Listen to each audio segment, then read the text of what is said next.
Selamat pagi Bapak Ibu sekalian, kita kembali lagi dalam pembicaraan soal GCG, kita akan bicara soal penilaian, assessment. Pada prinsipnya semua hal itu kan harus dijalankan sesuai aturan, sesuai rencana, sesuai standar gitu ya. Begitu pula GCG, GCG harus dijalankan sesuai standar yang berlaku, sesuai aturan yang dikeluarkan, sesuai dengan best practices gitu ya. Dan kemudian untuk memastikan bahwa apa yang sudah dijalankan, GCG sudah dijalankan dengan baik itu, maka kemudian harus dilakukan proses namanya penilaian.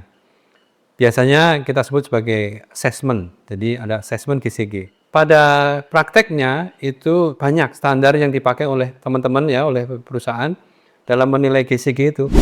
Ada yang levelnya level internasional, ada yang levelnya nasional, ada yang levelnya regional. Nasional tentu saja kita bisa, yang BUMN kemarin sudah sejak tahun 2011 kita punya SK 16, tapi kemudian beberapa waktu yang lalu akhirnya itu tidak berlaku lagi. Itu adalah aturan soal assessment GCG di BUMN.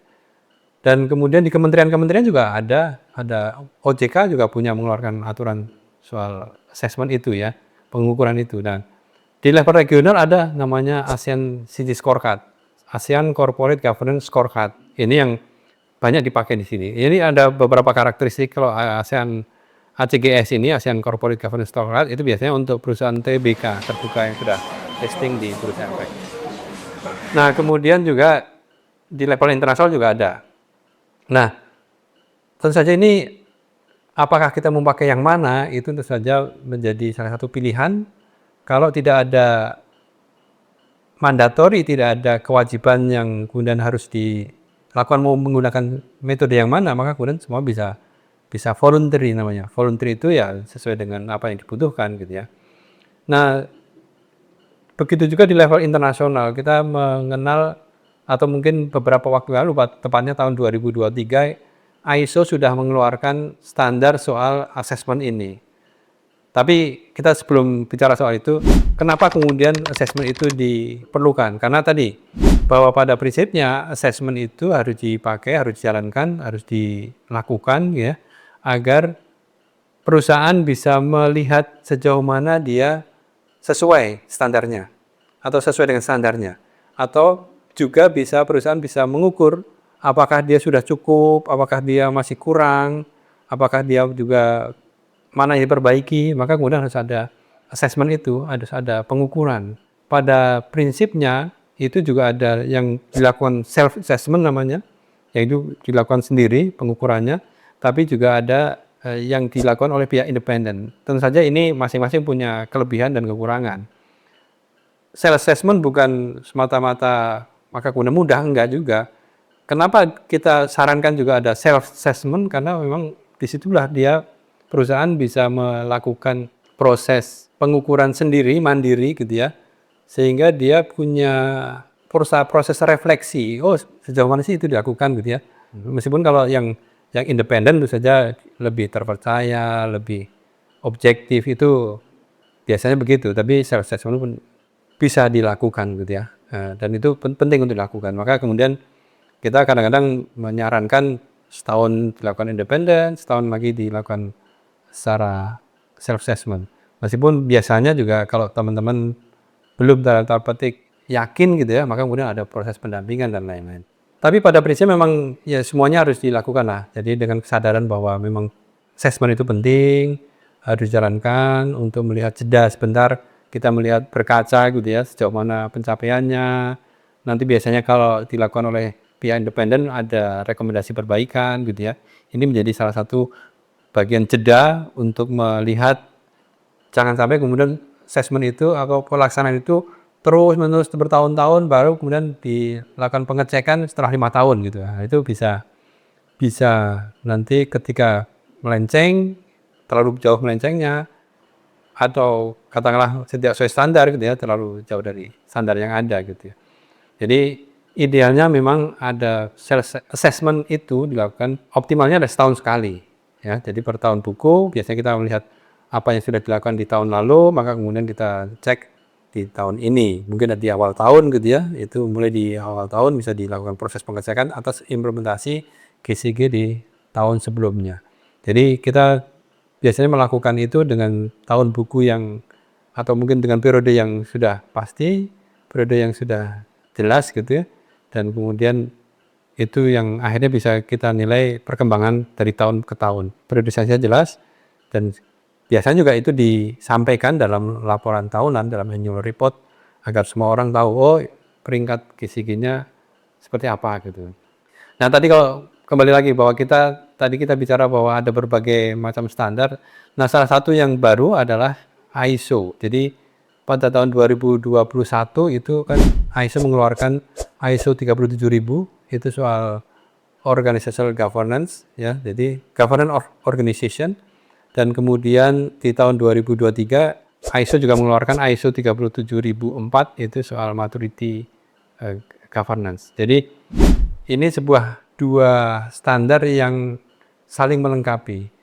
Implementasinya menggunakan ISO 37000 dan kemudian panduan untuk melakukan penilaiannya itu menggunakan ISO 37004 yaitu soal maturitas GCG. Dari dua ISO tadi kita saling melengkapi. Jadi dari ISO 37000 dalam implementasinya dan kemudian juga ISO 37004 adalah untuk guidance untuk melihat maturity modelnya gitu ya. Jadi bagaimana sih kematangannya. Jadi ini menurut kami bahwa ini lebih advance gitu ya. Jadi lebih advance itu bahwa kemudian tidak hanya melihat kesesuaian dengan standar, kesesuaian dengan checklist gitu ya, tapi ini akan mengukur pada hal-hal yang lebih mendalam dan kemudian juga lebih sampai kepada soal maturitas, soal kematangannya. Baik, jadi saya akan bicara sedikit soal apa sebenarnya substansi dari ISO 37000 Organization Governance Organization, yang dimana itu menurut kita itu sebuah panduan yang agak lebih komprehensif ya. Jadi ada 3 bagian utama.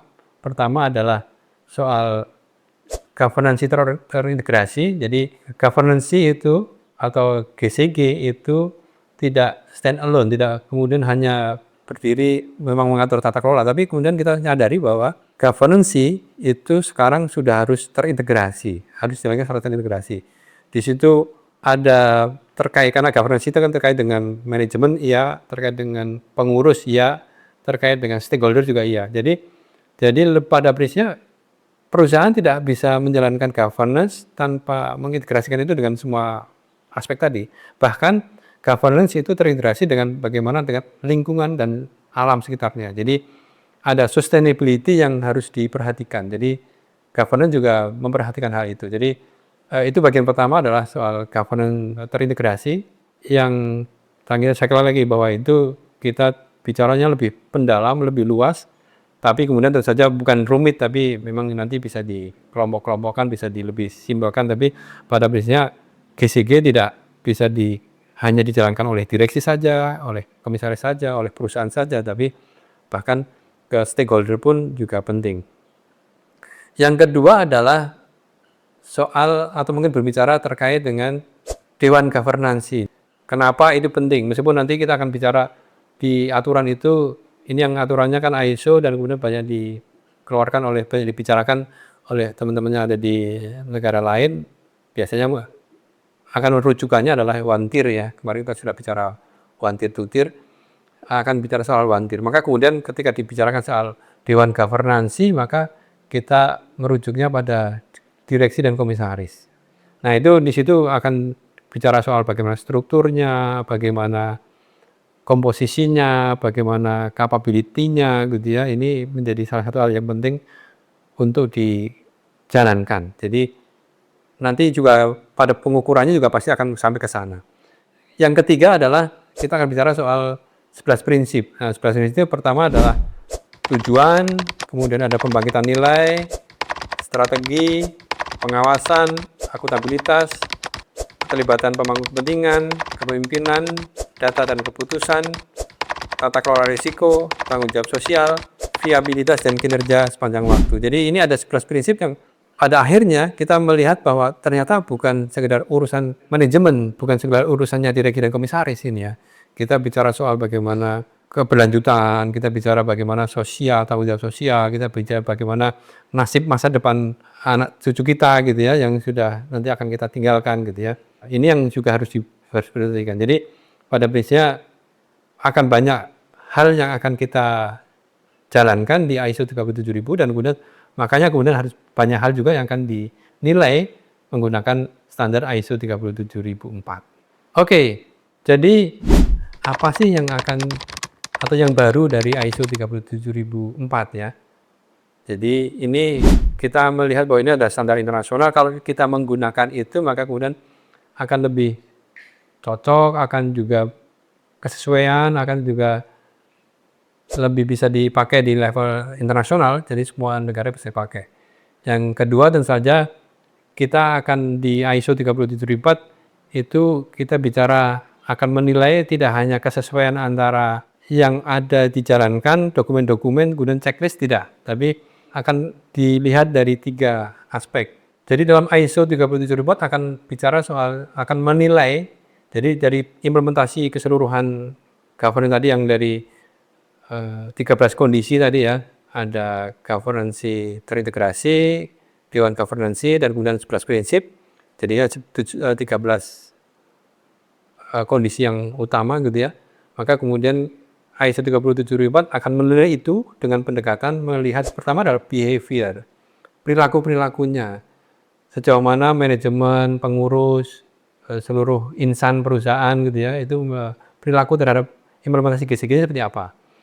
Yang kedua adalah effectiveness, jadi soal efektivitas. Jadi apakah memang itu sudah bisa menghasilkan sesuatu hasil gitu ya, bisa menghasilkan value yang diharapkan atau belum gitu ya. Maka kemudian ada efektif. Apakah ini efektif atau tidak? Itu yang intinya di bagian kedua. Yang ketiga adalah soal efisiensi. Efisiensi itu bagaimana organisasi sudah bisa menghasilkan value, tapi apakah efisien atau tidak? Jangan-jangan menghasilkan value tapi dengan upaya yang boros gitu ya. Dengan upaya yang banyak terbuang. Maka kemudian dianggap itu terlalu ya tidak sesuai dengan maksudnya, karena harusnya memang sesuai, semuanya itu bisa dijalankan dengan cara yang efektif dan efisien. Dan kita akan di ISO 37004 itu kita melihat ketiga hal itu, soal behavior dan kemudian effectiveness dan kemudian efisiensi.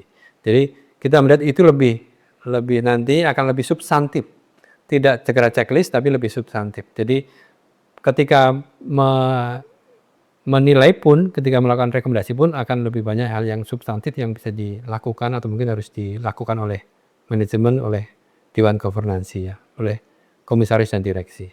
Nah, kemudian terakhir adalah soal apa hasilnya, apa output yang didapatkan ya. Jadi kita akan dapat 3 sekaligus nih, 3 in 1 nih. Jadi pertama adalah kita akan mendapatkan, kalau sudah dilakukan assessment dengan ISO 37004, itu akan pertama adalah mendapatkan peringkat kematangan. Tingkat kematangan ada 6 pada prinsipnya. Pertama adalah undefined, kemudian limited, emerging, formalized, measure, sama optimizing. Jadi nanti ini akan menjadi parameter soal kematangan, karena tadi kita bicara soal 3 hal, soal perilaku, behavior, kemudian effectiveness, dan kemudian efisiensi. Maka kemudian dengan sistem kita bisa melihat peringkat kematangannya. Apakah ini sudah sesuai antara apa yang sudah dijalankan dengan perilakunya, apakah memang apa yang dokumen-dokumen yang dihasilkan itu dijalankan atau tidak, apakah itu bisa memengaruhi perilaku-perilaku dari warga, korporasi, pengurus, kemudian manajemen dan lain-lain. Nah, itu bisa melihat di situ. Jadi ada 6 level kematangan tadi. Yang kedua adalah kita bisa akan mendapatkan skor. Jadi skor ini hampir sama dengan apa yang kita kembangkan atau mungkin apa dijalankan di SK16 BUMN gitu ya. Ada skor nanti bisa dikonversi menjadi antara 0 sampai 100% gitu. Jadi pada biasanya akan dapat skor dan kemudian ada predikatnya. Predikatnya itu mulai dari yang tidak terdefinisi sampai kemudian sangat baik. Jadi ada 6 juga soal predikat terkait dengan scoringnya. Yang ketiga yang kita dapatkan tentu saja itu adalah analisis yang sifatnya kualitatif dan kemudian nanti ada rekomendasi. Jadi kita bisa dalam satu proses penilaian akan mendapatkan 3 hal itu, dan tentu saja ini secara kuantitatif juga akan melihat nilainya seperti apa, kematangannya seperti apa, tapi dan di balik itu akan ada soal analisis dan ada rekomendasi yang bisa disampaikan. Sehingga perusahaan manajemen itu tidak hanya mendapatkan, oh skor kita sekian sekarang, tapi kemudian juga langkah-langkah apa sih yang bisa dilakukan agar nanti tingkat kematangannya itu meningkat dan kemudian juga skornya bisa meningkat. Baik, saya kira ini sebuah hal yang baru dan Bapak Ibu bisa mendalami, mencoba. Seandainya Bapak Ibu tertarik untuk melakukan proses penilaian ini, nanti bisa kita diskusi lagi, bisa hubungi kami. Karena kami juga melakukan proses itu, jadi kami kira-kira menyediakan layanan, menyediakan bantuan ya untuk melakukan proses assessment GCG dengan menggunakan ISO 37004 yang pada prinsipnya dia mendasarkan pada ISO 37000 tentang governance. Jadi sekali lagi jika tertarik nanti kita bisa diskusi lebih lanjut. Semoga ini menjadi salah satu tools perangkat yang juga lebih sifatnya internasional, lebih global, lebih bisa dipakai oleh semua jenis organisasi dan Bapak Ibu juga bisa menggunakan ini sebagai sebuah proses penilaian yang nanti benchmarkingnya bisa di level nasional maupun di level internasional. Jadi ini sebuah tantangan dan alternatif untuk melakukan proses penilaian GCG menggunakan ISO 37004 dan ISO 37000. Semoga ini bermanfaat, kita bisa diskusi lagi, bisa kontak-kontak dengan kami dan nanti kita akan bisa menjelaskan lebih rinci seandainya dibutuhkan. Terima kasih, selamat pagi.